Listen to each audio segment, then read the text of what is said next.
लिखी कविता का अनुवाद हिंदी में। इस कविता में वह सीधा दलित, शोषित और स्त्रियों को पुकारती है कि वे अपने अधिकारों के लिए लड़े, अपने अधिकारों के लिए खड़े हो। जाओ शिक्षा लो, ज्ञान अर्जित करो, अपने अज्ञान को दूर भगाओ। शिक्षा के बिना तुम अंधे हो, शिक्षा के बिना तुम अपंग हो। शिक्षा से तुम ऊंचे उठोगे, अपमान और अन्याय से लड़ना सीखोगे।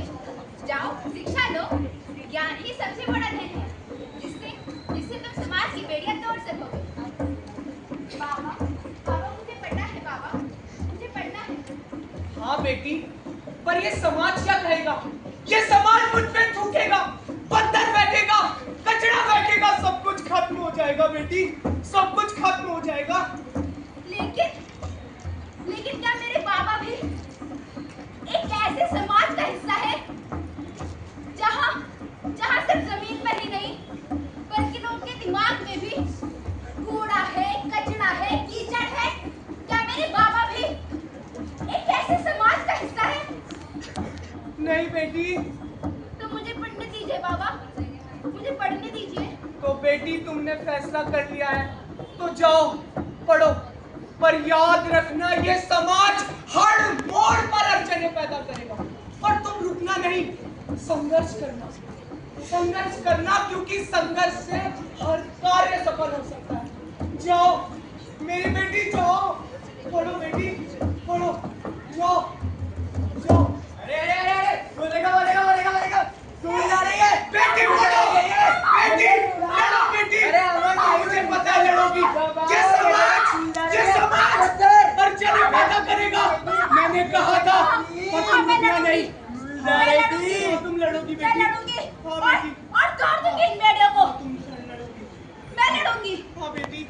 मैं सावित्री बाई फुले, एक किसान की बेटी, जिसे बचपन से ये कहा गया कि औरतों का स्थान सिर्फ घर की चौखट तक ही सीमित है। लेकिन मेरे मन में, मेरी आंखों में एक सपना कि हर घर में शिक्षा का दीप जले, हर घर में शिक्षा का दीप जले। अरे सावित्री, तुम ये सब छोड़ो और तुम पढ़ो, और तुम सिर्फ पढ़ोगी नहीं, तुम इस पूरे समाज को पढ़ाओ। मैं धन्य हो गई आपकी जैसा जीवन साथी पाकर। सावित्री, मैं भी यही चाहता हूँ। ये उस समय की बात है जब औरतों का पढ़ना लिखना अधर्म माना जाता था। उस समय वो पहली बार घर से बाहर निकली, हाथों में किताब, आंखों में रोशनी। वह बढ़ती रही। उन्होंने अपनी किताब खोली, उसे आसमान की तरफ किया और भारत का पहला महिला विद्यालय खोला। जी हाँ, वो भारत की पहली महिला अध्यापिका बनी। उन्होंने लड़कियों से कहा, तुम पढ़ोगी ना? देखो मैं भी तो पढ़ी हूँ ना, तुम पढ़ोगी। देखो ये लोग, ये समाज 2 दिन तक बातें बनाएंगे, उसके बाद जो तुम्हारे साथ रहेगा वो है तुम्हारी शिक्षा, तुम्हारा अनन्य ज्ञान। तुम पढ़ोगी।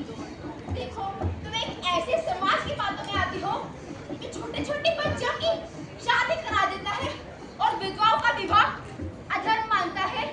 तुम एक ऐसे समाज की बातों में आओगी, तुम पढ़ोगी, मैं पढ़ाऊंगी तुम्हें। वो आती है, हाथ में किताब, आंखों में रोशनी और पाँव में किसान घर की एक छोटी सी बेटी, जिसका स्तर इतना ऊंचा कि उसे स्वयं पर्वत कहा गया। औरत जात चूल्हे तक रहो, ज्यादा मत बोलो, पढ़ लिख कर क्या करेगी? आवाज में शहद नहीं, नमक था जो जीभ जला देता था। वह हंसी नहीं, रोई भी नहीं, अपने आंचल से कीचड़ को पोंछकर जिस प्रकार एक कठोर पत्थर पर पहला अक्षर उकरोती हो, आजादी के लिए, अन्याय को हटाने के लिए, इंसानियत के लिए। 1848 पुणे की गली में पहली बार महिलाओं के लिए विद्यालय बना। ये विद्यालय इतिहास की दीवार पर एक दरवाजा था। अंदर बैठे बच्चे, जिन्हें कुओं की कतारों पर अलग खड़ा किया जाता था, जिनके पांव अगर मंदिर में पड़ जाए तो अपवित्र माने जाते थे, वे आज अपना नाम लिख रहे हैं। कापी पर ये नाम पुकार नहीं पहचान था। करुणा थी उस माँ के लिए जो कहती थी बेटी कम बोल कम पढ़, घर बिगड़ जाएगा, क्योंकि उसका घर बार बार बिगाड़ा गया था उन्हीं हाथों से जो सभ्यता की बात करते हैं। अरे पत्थर गाली थूक सब मिला, लेकिन हर पत्थर उस किताब की जिल्द को और मोटा करता गया। हर गाली एक काव्य पंक्ति बनी। औरत कोई जात नहीं बल्कि मनुष्य है। जाति धर्म ईश्वर तो सिर्फ एक मानव निर्मित दीवार है, और दीवारें गिरती है। आज भी इसी स्कूल के बाहर बच्चों से उनकी जात पूछी जाती है, फीस स्लिप पर नहीं, उनकी आंखों की खरोच पर, और देती है आवाज सावित्री बाई, तुम पढ़ो और तुम सबको पढ़ाओ। अरे आज जब मोबाइल फोन पे अक्षर नाचते हैं, लेकिन आज भी कई जगहों पर कई लड़कियां अपनी आवाज पासवर्ड की तरह छिपाई बैठी हैं। ऑनलाइन ज्यादा मत बोलो, ऑफलाइन ज्यादा मत पढ़ो। पुरानी आज्ञाएं नए इमोजी पहनकर अपनी पहचान छुपाती है। अरे आपको तो पता ही होगा, लड़कियों से कहा जाता है अपने इंस्टाग्राम की फेसबुक की आईडी प्राइवेट कर लो, लेकिन महान सावित्री बाई के मिशन की मदद से ही आज हम ये सोचने में सक्षम हैं कि हमारा भारत सन 2047 तक एक पूर्ण शिक्षित देश कहलाएगा, जहाँ पे हर बच्चे को शिक्षा पर पूर्ण अधिकार होगा, हर बालक शिक्षित होगा, हर बालक ज्ञानी होगा। सन 1847 में एक प्लेग नामक महामारी फैली।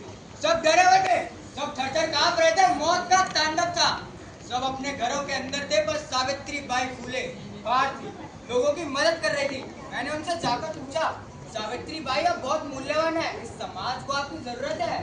अरे समाज को मेरी जरूरत है, तभी तो मैं यहाँ पे रोगियों की मदद कर रही हूँ। और वैसे भी मेरी जान रोगियों से ज्यादा कीमती थोड़ी ना है। धन्य है वो शिक्षा की देवी, धन्य है वो शिक्षा की देवी, और छोड़कर चली गई हमें। उनका नाम रह गया, उनके शब्द रह गए इतिहास में। इसलिए मैं भी कहता हूँ, आप भी कहिए, इतिहास देश का कहता है, सावित्री बाई फूले का नाम जन जन में ही रहता है। इतिहास देश का कहता